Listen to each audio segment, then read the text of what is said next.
Hey everybody, this is Black Rhetoric.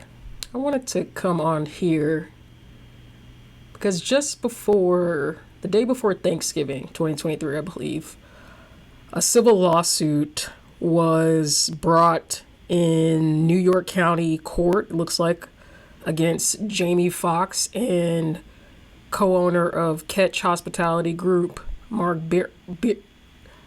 Birnbaum. It's a hard one to say. Mark Birnbaum. This lawsuit has come as a result of the Adult Survivors Act, which was enacted in New York State May 2022. It allows individuals who are victims of sexual assault, adult victims, they're 18 plus, 1 year to file civil suits against the accused. This law specifically has been in place from November 24th, 2022 to November 24th, 2023. So really that year time frame it ended today. So survivors have till today to file lawsuits, I believe. So we're talking November 24th, 2023 today. Now, I looked at, you see I have the document pulled up, and of course that's a picture of Jamie Foxx on the left there, and then you can see a picture of Mark Birnbaum with Jamie. Mark Birnbaum's on the left there. I'm not even going to mention the other two because they're not relevant to this lawsuit, but it's the only picture I could really find of Mark and Jamie. I just lost my thought there. Oh, yes. So I first saw the court documents, and they were publicly available through the New York County Court website.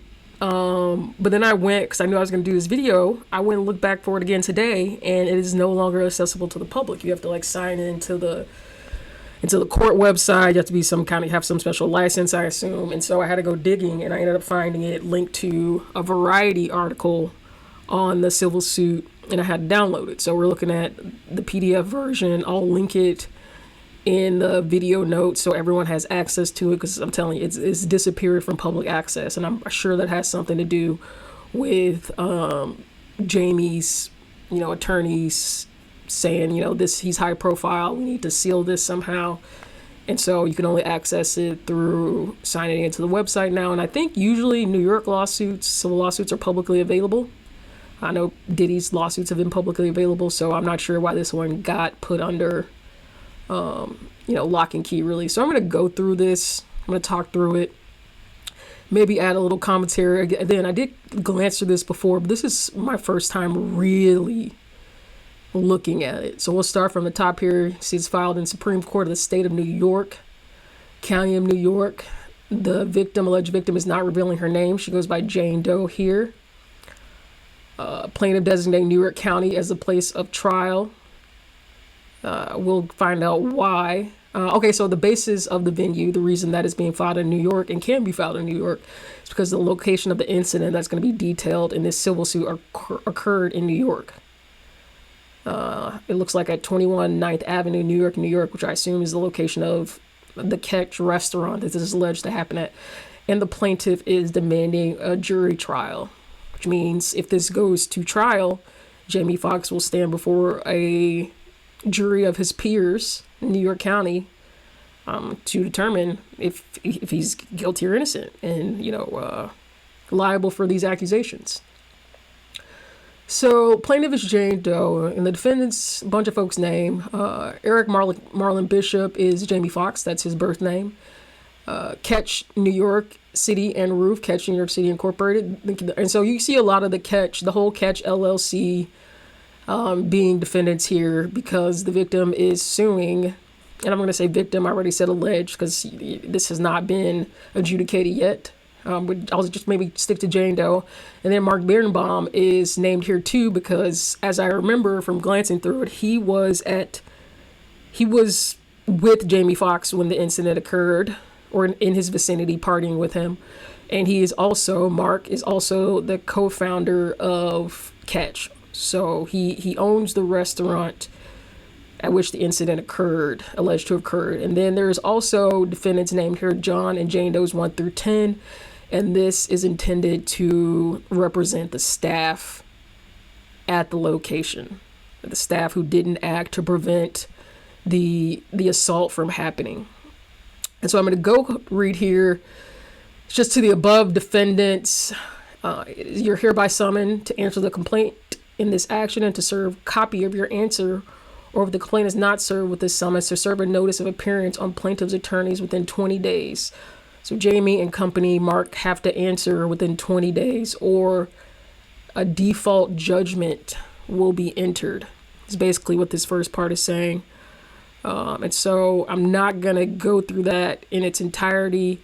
Basically, it's summoning Jamie and defendants, Mark, Ketch group to appear, or a default judgment will be entered. You can see all the addresses for the various entities that are named. Let's see. So, goes through Jane Doe, who's represented by law office of Michael Lamonsoff. It just goes through the parties, describing the parties, who they are. Let's go through that. At all times relevant here too, plaintiff Jane Doe was a resident of Kings County, state of New York. So not only did the incident happen in New York State, making her eligible to file on this Adult Survivors Act, but the plaintiff is also a resident during the incident. She was also a resident of New York State, but in a different county. She's in Kings County. And so it goes into describing Jamie, that upon information of belief at all times relevant here too, defendant Eric Marlon Bishop, aka Jamie Foxx, was and still is a resident of Ventura. So he is a resident of California, does not live in New York. But it goes on to say, on or about August 26, 2015. So this incident was said to occur about 8 years ago, 8 years and 3 months, 8 years and 3 months, in August of 2015.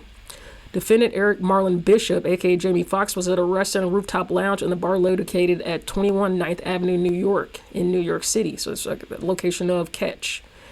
And at all times, I'm reading bullet 4 here, relevant to here to defendant Ketch in New York City and Roof, was and still is a domestic corporation duly organized and existing by virtue of the laws of the state of New York. So it's just citing that Ketch is also an entity based in New York, incorporated in New York.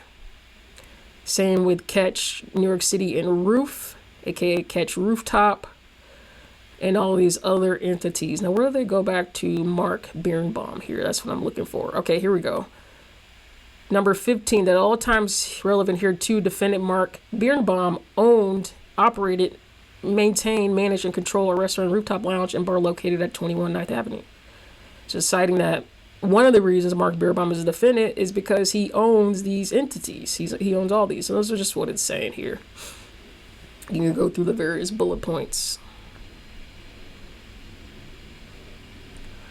Okay, yes, so defendant manage these various entities. So here we get into the statement of facts. Now we're going to get into what happened, what the alleged victim is saying happened. And so I'm going to read that. That is a statement of facts.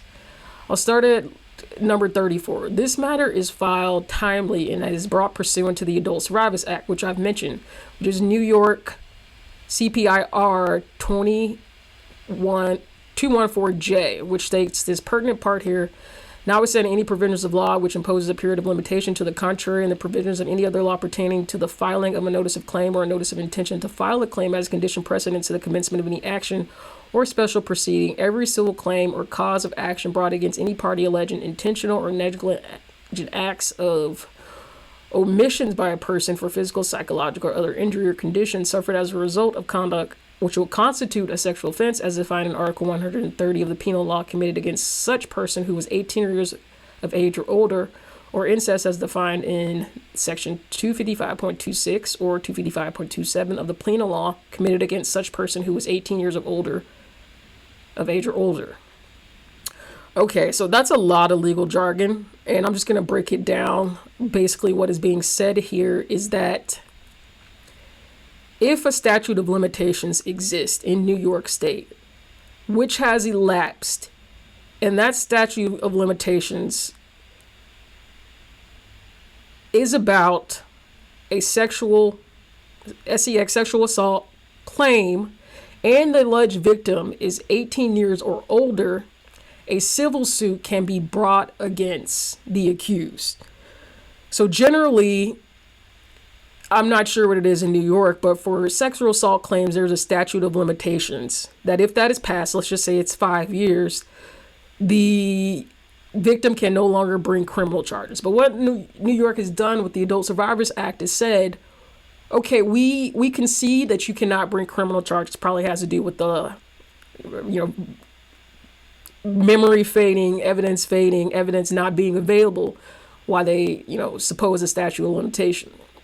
But since that is the case, New York is saying for 1 year, we're going to suspend that statute of limitations and allow you to file a civil case, not a criminal case, but we'll allow you to file a civil case again, but you have to meet these certain conditions. One, you have to be older than 18 now, not necessarily when the crime occurred, but now. And it has to be a criminal sexual assault offense that the defendant would have been charged with. So you can't just say, oh, they assaulted me, and I want to bring civil suit because it has to be, is my understanding, sexual assault based. Okay, so it's explaining that under that law, what the statement of facts will show is that an offense of a criminal nature occurred. It was a sex offense, and I'm now bringing a civil claim under this Adult Survivors Act. So let's go to 35, which is kind of, it's bringing those facts to light. It's making its claim that, yes, this act was violated, and here's why. 35. The defendant's action described here all occurred when plaintiff was over the age of 18 and brought within the time frame of the Adult Survivors Act above. So it was filed, again, I believe, on November 22nd. On or about August 26, 2015, at approximately 11 p.m., plaintiff and a friend arrived at 21 9th Avenue for the purpose of getting seats at the rooftop lounge and bar. Upon being seated, plaintiff noticed that defendant Mark Birnbaum was seated one table away having drinks with defendant Eric Marlon Bishop, aka Jamie Foxx, hereinafter referred to as Birnbaum and Fox. So Mark and Jamie were having drinks, talking at a table near the the plaintiff and her friend, Jane Doe and her friend. Not long after being seated, plaintiff and her friend observed a large crowd growing around defendants Birnbaum and Fox's table. As a result, defendants John and Jane Doe's 1 through 10, this is the staff that's named as defendants, began moving the crowd of patrons away, including nearly all of the patrons seated at tables near Birnbaum and Fox. Despite them being the only two remaining in the area, plaintiff and her friend were never asked to move from their table located beside Birnbaum and Fox's table. So maybe what the Jane Doe is trying to allude is that Birnbaum and Fox didn't necessarily want plaintiff and her friend removed. They wanted them to stay. They allowed them to stay when they asked everyone else to be moved away from Jamie.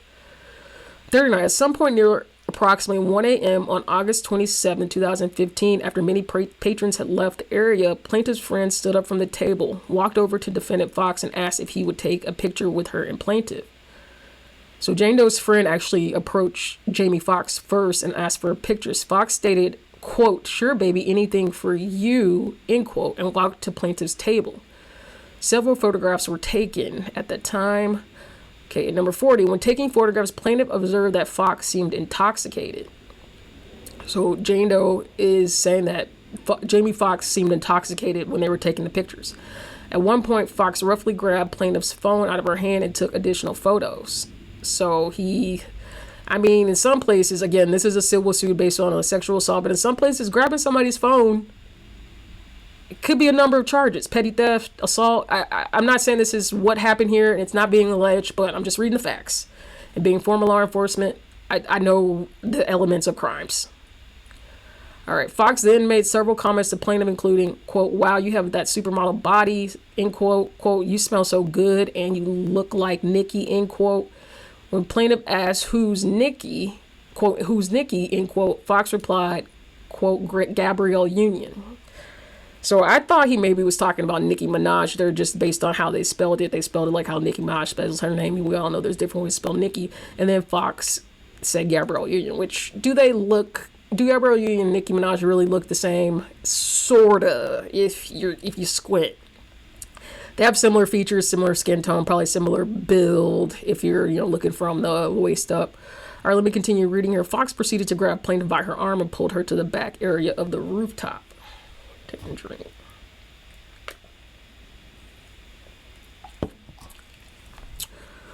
All right, 42. Once in a more secluded area, Fox placed both of his hands on plaintiff's waist, moved them under plaintiff's crop top, and began rubbing her breast. I guess, this video is probably going to get demonetized, but because I'm really describing what happened here is of a sexual nature, but I don't want to censor anything. I want to read exactly what it says, because it shouldn't have to be censored. Okay, I'm continuing. Plaintiff was caught off guard and attempted to step away from Fox. Plaintiff noticed defendant John Doe, security guard of one of the defendants, some distance away, who saw what was happening but walked further away. Fox proceeded to slide his hands into plaintiff's pants and put his fingers on and in plaintiff's vagina and anus. As this was happening, plaintiff's friend walked over looking for plaintiff. Fox stopped touching plaintiff and walked over to where defendant John Doe, a security guard, was standing. So, paragraph 42 is alleging that Jamie takes the Jane Doe to a secluded area, starts rubbing her waist, breast, puts his fingers down her skirt, touches her, and puts his fingers inside her private parts. And at some point after this starts to happen, the plaintiff's friend walks over, and that's when Jamie realizes that someone else is watching, not his security guard, and stops. 43, that no negligence or intentional acts on the part of the plaintiff caused or contributed to the said heinous touching and sexual assault of plaintiffs. So again, it's a plaintiff. So again, the statement of facts, plaintiff Jane Doe is saying that there was no negligence or intentional acts on her part that would have caused Jamie to believe that she wanted to be touched. That by reason of the foregoing, plaintiff was injured. She's claiming that because of Jamie's actions, plaintiff was injured, was rendered sick, sore, lame, and disabled, was caused to undergo medical treatment and advice, was unable to pursue her usual and regular activities, was caused to undergo great conspicuous pain and suffering, continues to undergo such, and will permanently be affected by the injuries and emotional distress she incurred as a result of the sexual assault, abuse, assault, and battery. And then lastly, 45, that as a result of the heinous acts, negligence, and gross negligence of the defendant as aforesaid, plaintiff suffered and continues to suffer severe emotional distress and anxiety, humiliation, embarrassment, post-traumatic stress, and other physical and emotional damages. Sheesh. 46, plaintiff is entitled to recover damages from defendant in an amount that exceeds the monetary limit of all lower courts that would have jurisdiction over this matter plus punitive damages. So this is saying that this civil suit went straight to the Supreme Courts because the threshold for which the plaintiff is seeking damages is above what a lower court has jurisdiction over. So, local court, municipal court, the max for damages, in most civil suits might be something like $5,000. And the plaintiff in this case is seeking more than that, so it was filed at the Supreme Court level. The cause of this action falls within one or more exemptions set forth in CPLR 1602. So another reason that it has been filed. So these are first cause of action, sexual assault and battery against defendant Fox. The plaintiff repeats and realleges the allegations in paragraphs 1 through 47. So just restating these allegations as the facts as those same or more fully set forth at length herein. So this section is describing from the plaintiff's point of view and her attorneys, their filing, why or how the sexual assault and battery against specifically Jamie Foxx occurred. Like, when did it occur? What are the elements? So I'll start at 49, that on the night of August 26, 2015, into the early morning hours of August 27, and all times were mentioned, defendant Fox, operating through his position as a well-known celebrity, committed the heinous acts as set forth above that we read earlier about the unwanted touching. These unlawful actions constitute a sexual battery and battery upon plaintiff, as Fox intentionally and without consent used force to offensively touch plaintiff's person. Fox actions violated New York Penal Law 13052, 13055, and 13065. So those are the New York penal laws related to sexual assault that Jane Doe is alleging Fox violated, which again, makes her able to bring this under the Adult Survivors Act. Because he committed a criminal act, allegedly, that, but for the statute of limitations, could have been filed as a sexual assault. But due to statute of limitations, cannot be. Fox's actions were willful and wanton and malicious. Wanton and malicious. In all times described herein, Foxx consciously disregarded plaintiff's rights and feelings, acted with the knowledge of or with reckless disregard for the fact that his conduct would cause plaintiff to feel violated, humiliated, would cause emotional and mental injuries to plaintiff, and would result in her enduring pain and suffering. 50, alleging that Foxx knew his actions would cause emotional and mental injuries and did it anyway. 51, as a result of Fox's conduct described here, plaintiff has suffered and continues to suffer physical and emotional injuries, anxiety, stress, embarrassment, and economic harm. Plaintiff is claiming and entitled to recover all applicable damage, including but not limited to damages for pain and suffering, economic loss, as well as punitive damages in an amount that exceeds the jurisdiction of all lower courts. Now, you get online, places like TikToks, Instagram, X, which I still call Twitter, and people will say, "Oh my God, why you file a civil suit? Why you just want money?" Yeah, duh. Because when you are violated, the mental traumatic state that you're thrust in results in illnesses. Not all illnesses are physical. Illnesses such as post-traumatic stress disorder, anxiety. Not only that, but when you're suffering from those illnesses, it can cause you to lose work, to seclude yourself, to not be able to perform at a high level, thus incurring monetary damages. Because again, you can't work. There's therapy that has to be paid for. And so when folks say, "Oh, why are you asking for money?" It's for all these reasons. And secondly, justice doesn't necessarily mean that a victim, or even in the criminal justice system, because there are such things as civil suits, justice can take many forms. For some that looks like going to jail. For some that looks like losing money. When I was in the Army, one of the punishments for violating Article, or the UCMJ, Uniform Code of Military Justice, was you could lose pay. All the times companies are fined for their actions that are sometimes criminal, sometimes not.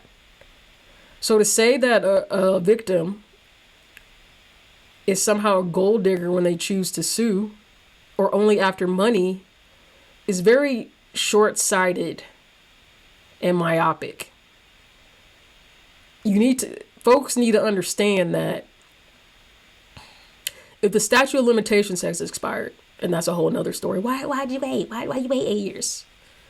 Because fools like some folks out there will never believe a victim, will never take it seriously. The shock of it all, a multitude of reasons someone who's violated may not come out at the time when it happens. Many reasons. That's a whole nother, volumes of videos and commentary on that issue.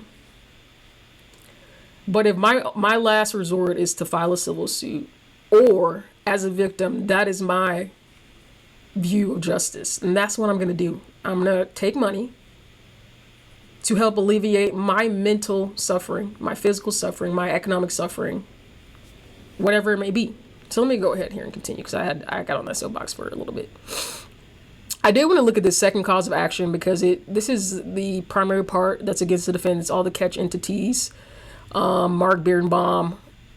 I don't see the other defendants in here, so I'm surprised. But let me just go through the second cause of action. Plaintiff repeats and alleges 1 through 52 of the statement of facts that we read, that the defendants Catch New York City, through their owners, managers, supervisors, officers, directors, agents, employees, were negligent in the hiring, training, lack of supervision, management, control, and retention of their employees. More specifically, okay, here we go. Defendants John, James Doe 1 through 10, who were working on the night of August 26 until the early morning hours of August 27, 2015. So the defendants James Doe 1 through 10 are cited here.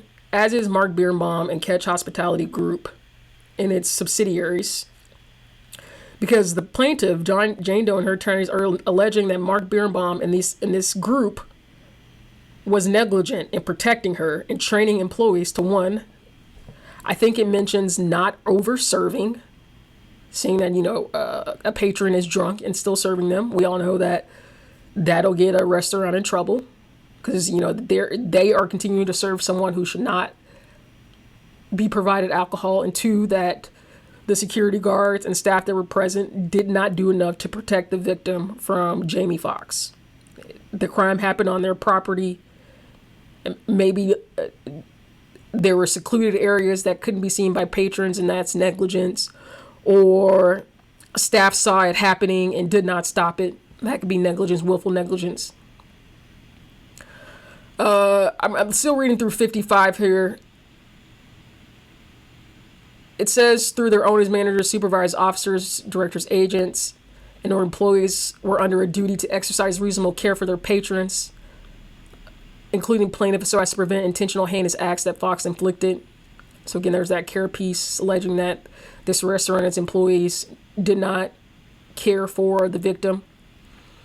Again, this Catch and the subsidiaries, through their owners, managers, supervisors, directors, agents, and employees, had knowledge of Fox's propensities for aggressive behavior towards females, the potential for unwanted sexual touching, and his bad disposition when consuming excessive alcohol. So, wow, the victim here is alleging that the staff and owners, any employees, anybody associated with the group, knew that Jamie had a propensity to violate when he was excessively consuming alcohol and still did nothing. 57, the above defendants failed to properly train their staff, including defendants John through Jane Doe 1 through 10, how to properly observe, report, and prevent the situation in which plaintiff found herself. How to observe when a patron such as Fox has consumed an excessive amount of alcohol and should not be served anymore, and then otherwise ensuring the safety of their patrons from unwanted and abuseful sexual touching. So again, a lot of negligence alleged against Catch and its employees, and that is why they were being named in this suit. The assault happened on their property, on their watch, within the confines of their private property. And in a civil suit, you can cite negligence and emotional distress based on the actions of the private property owner. It's like a dog bites. You're walking by a house, homeowner's dog bites you, comes off the property and bites you. Of course, you can. Let me back it up. Mailman, Amazon driver, comes onto the property. You're dropping off a package at the front door. Dog busts through the front door. Unbeknownst to you, bites you while you're on the property. Yes, you can sue that homeowner. You can probably sue the homeowner's insurance company as well, because you were injured on that person's property.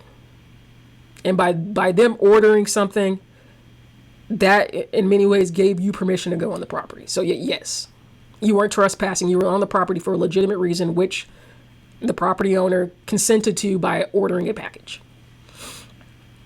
Okay. Number 59 is saying Catch breached their duty of care to plaintiff by failing to provide adequately for the protection of persons lawfully upon. Again, that's that lawful part. She was lawfully there. She was a patron. She was paying and ordering drinks and food, I assume, and were in the premises, and more particularly for the plaintiff herein, in failing to protect the plaintiff against injury caused by the conduct of their employees, and failing to provide adequate security, and or property security within the premises, although they knew or should have known of the dangers of existing thereabouts, in failing to operate the premises in a reasonably safe manner in order to protect all persons lawfully upon the premises, and that they knowingly and intentionally placed the plaintiff in a dangerous situation, in a position of peril, and that they caused, created, and contributed to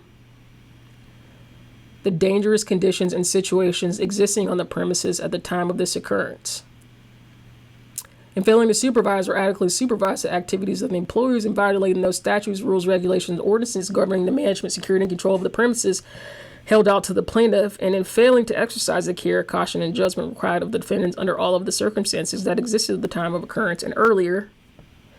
The defendants, their agents, servants, and employees were otherwise careless, reckless, and negligent under circumstances then and there existing.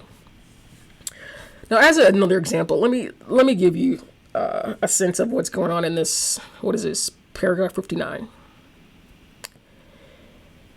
When a business is opened within a city, county, state, sometimes United States, there are basic standards for which that business must operate. As an example, a city building code might say that if you own private property and you have a parking lot that's 500 square feet, you need to have light to cover that 500 square feet. So for every 100 square feet, for example, you need to have a light post that provides light in the parking lot when you're operating during nighttime hours to provide for the safety of your customers and to provide, adequate lighting for vehicles that are coming in and out. That is a typical city ordinance. Before you can start get your building permit approved, a city planner, a building inspector will look at that part of your plan and say, again, as an example, I'm not saying this is the exact law, I'm just using it as an example. You need to have a lighting post every 100 square feet in your parking lot. 500 square feet parking lot, I gotta have 5 lamp posts, again, to provide for the safety. Jane Doe, the plaintiff here, is alleging that Catch didn't provide that kind of safety, that they were negligent according to the conditions, laws, policies, building code that existed. What that exactly is, I don't think the plaintiff mentions. Let me see. I think one of them is adequate security, proper security. That's all I see. I'm sure there will be more. I'm going to keep going here to 60. See what else this lawsuit. Those are big elements, but let me see what else it says here. So, plaintiff is alleging that as a result of the negligence, actions, and inactions of the defendants, Catch, reading here in 60, plaintiff suffered and continues to suffer physical and emotional injuries, safety, anxiety, distress, embarrassment, economic harm. So, is that just like as alleged against Jamie Foxx? His actions resulted in injury to the plaintiff. Plaintiff is alleging that Catch's, Mark Birnbaum included, Jane Doe's 1 through 10 included, their inactions or actions resulted in harm to her. 61 basically saying plaintiff is claiming and entitled to recover all applicable damages, including but not limited to damages for pain and suffering. So let's go to this third cause. I think this is the last one. This is against, so it is making the case for why what happened was a violation of the victims. This is plaintiff and attorneys making the case why this violation that occurred was a violation of the Victims of Gender Motivated Violence Act.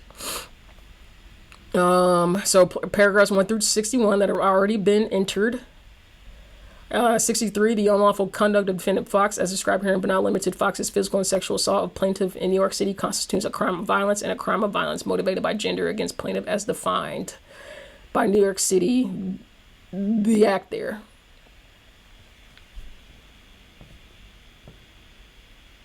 Violence, gender motivated. What is the other piece here? Let me go back up. I want to make sure I get it. Violation of the Victims of Gender Motivated Violence Act. Okay.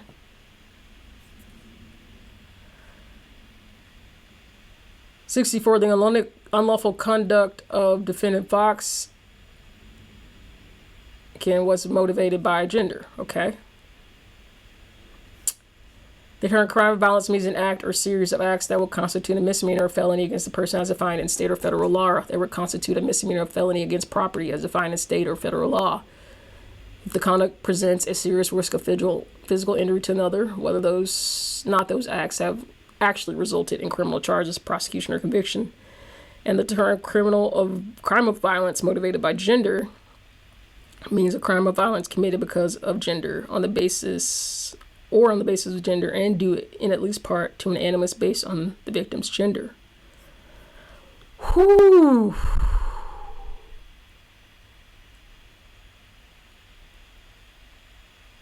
So alleging Catch, Mark Birnbaum and the employees enable Fox commission of the crime of violence motivated by gender, and therefore also liable. They're also liable under this Violence Due to Gender Act. 64, summary that because a violation of these acts occurred, plaintiff sustained injury, physical pain and suffering, psychological, emotional. 67, the unlawful conduct of defendant Fox, as described herein, constitutes a sexual offense as described in Article 130 of the New York Penal Law. Pursuant to, I don't know what that symbol means.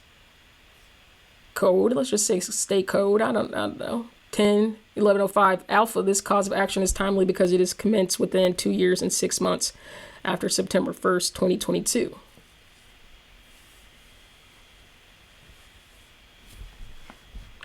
As a result of the actions and inactions of all defendants described herein, plaintiff has suffered and continues to suffer physical and emotional injuries, anxiety, distress, embarrassment, and economic harm. Plaintiff is claiming it is entitled to recover all applicable damages, including but not limited to damages for pain and suffering, economic loss, as well as punitive damages in an amount that exceeds the jurisdiction of all lower courts. Okay, so this last page is just attorney verification. I won't go through that. You can see the entire lawsuit is about 15 pages. I did want to go back to this violation of crime of the Victims of Gender Motivated Violence Act and just talk about kind of what the plaintiff is alleging here.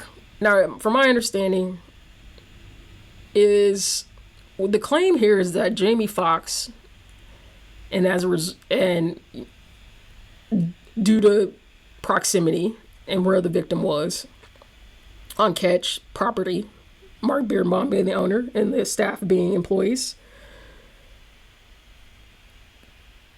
committed the crime because the victim is a woman. Now, I don't know if that exactly means that. I think one component of that is that Jamie Foxx would not have committed the crime against a man. And that because the victim is a woman, and he knew that he could take advantage of her, and that based on her gender, he wanted her, meaning he would not have done the same if it was a male, that Jamie violated the Victims of Gender Motivated Violence Act. That Jamie was in part or whole motivated to sexually assault the victim because it was a woman. I hope that's making sense. That again, this is how I can make it most clear that if there were two males sitting at the table next to Jamie, that he would not have assaulted them. He would not have assaulted the plaintiff if she were her male, that he did assault her and thought he could, and has somehow, I would assume, demonstrated action in the past of only or mostly committing these crimes against women, or having a propensity to violate women and not men. That's what I assume, based on my understanding of the law, that would constitute a violation of the Victims of Gender Motivated Violence Act, which is the third action here. So action 3 was a violation of that act. Action 2, if we go back there, was negligent hiring and training supervision by catch Mark Birnbaum. And then, of course, cause of action 1 was an alleged sexual assault and battery against Fox.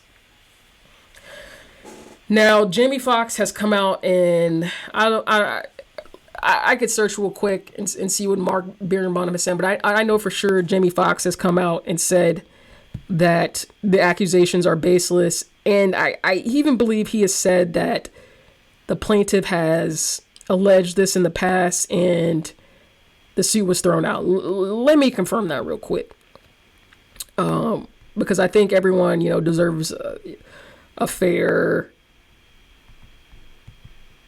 accounting here based on the evidence that's been presented so far.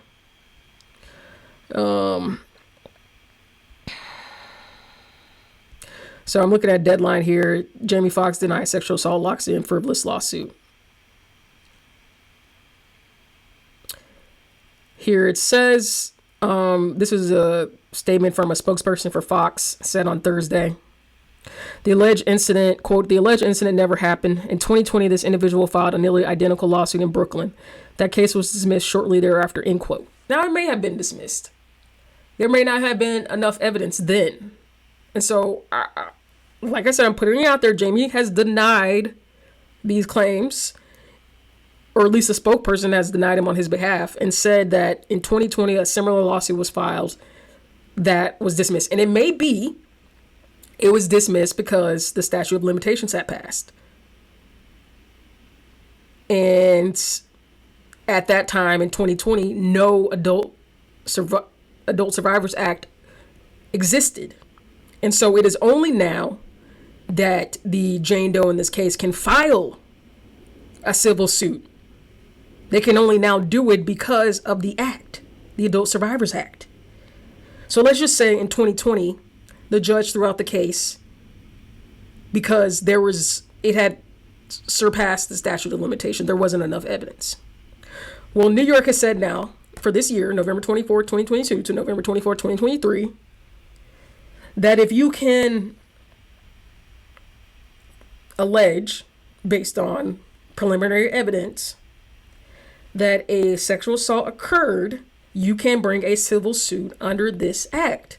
So again, I read what Jamie said, and I'll add this part here that also says from the spokesperson, quote, the claims are no more viable today than they were then. We're confident they will be dismissed again. And once they are, Mr. Fox intends to pursue a claim for malicious prosecution against this person and her attorneys for refiling this frivolous action, end quote.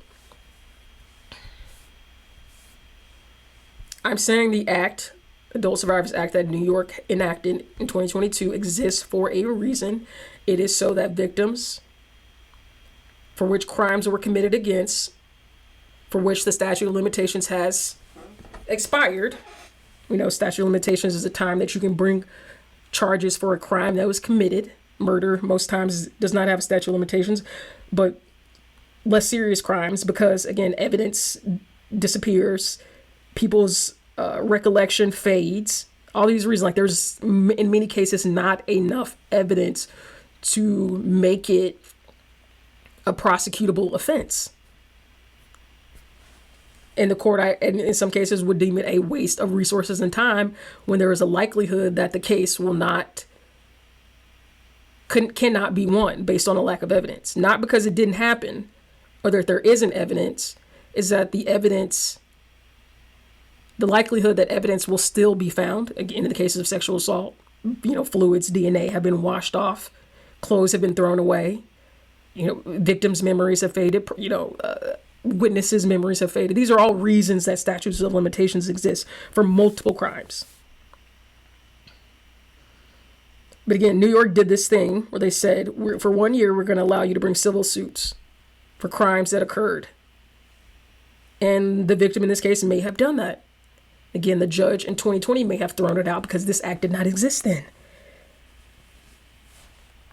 Without me going to look at that 2020 filing, it's hard to say what the reasons were and why the judge dismissed it, because there is no link to that here. Maybe I'll do a follow-up with that information. So let me see if Mark Birnbaum responded. I'm going to look that up, and then if I can't find it, I'll just go ahead and end it. I gave more commentary than I thought, but like I've said previously, Jamie Foxx is innocent until convicted by a jury of his peers, until there is a settlement and or apology or an admission of guilt. This is just a filing. Anybody can file can file a notice in court or a lawsuit. Now it is up to an attorney who does this filing to verify the very basics, so they're not countersued for a frivolous lawsuit. But at the end of the day, it's up to a judge or sometimes a grand jury to determine if there is enough evidence to proceed with the lawsuit. And so until a judge does that, or again, a jury, grand jury, depends, everyone's innocent until then. But I believe victims, and so that's also the case. What I'm doing here is merely reporting what's been alleged and what the news is. So, might want to type in the name right. Birnbaum allegations. That usually gets us to any statements that have been released. I don't see that he's come out about this case. Lord, I'm doing some Googling here, and it looks like he has had other accusations against him of this nature. Not of this nature, or like accusations in which he's actually committing the crime himself. Okay, well, if I do find something in the meantime before I hit publish on this video from Mark Birnbaum, I'll upload it. But as right now, he has not come out to confirm or deny the allegations. I'm sure when he does, he'll be speaking through his attorney. But that is the Jamie Foxx case. I'll also link to this filing here, this document, as it's been taken down from the New York County court website, Supreme Court website. Let me know what you think. Leave a comment below. Tell me, based on the filing, what your opinion is. You know, if you were a judge, based on the filing, what do you think? I know there's not a lot here, but this is what we have so far. A lot of people, didn't expect these accusations to come out from Jamie, because we really haven't heard him be accused of things of this nature in the past, at least from what I've seen, and I'm pretty up to the know on celebrity news. Then, of course, share the video and subscribe to the channel. It's culture, crime, and commentary from a Black perspective, Black rhetoric. Subscribe to the channel, and then until next time, I'll talk to you then. Bye.